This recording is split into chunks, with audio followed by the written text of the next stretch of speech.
แขวงกาวบั้งสาธารณรัฐสังคมเวียดนามเร่งรับมือกับสภาพฝนตกหนักและน้ำท่วม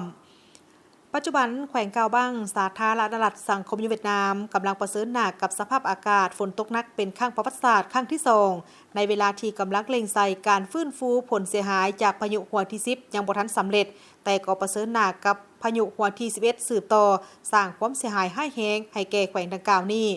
ฝนตกหนักได้เฮ็ดให้หลายสถานที่เกิดมีน้ำท่วมลึกและระดับน้ำอยู่ตามสายน้ำก็ขึ้นไวเกินระดับเตือนภัยขั้น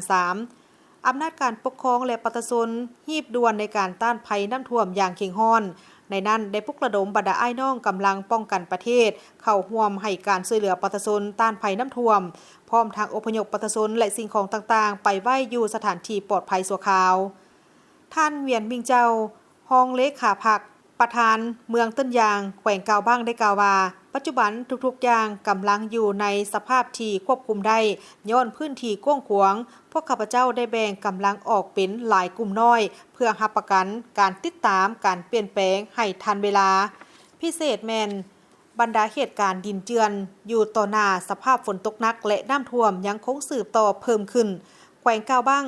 ก็ได้มีการประกาศภาวะฉุกเฉินภัยพิบัติทางธรรมชาติทั่วแขวงพร้อมทางได้ชี้นำให้กับบรรดาหน่วยงานเพิ่มทวีการเกี่ยมความพร้อมในการปฏิบัติการติดตามกวดกาตลอด24ชั่วโมงนอกจากนั้นก็ยังได้ลงกวดกาบรรดาสถานที่ที่มีความเสี่ยงอันตราย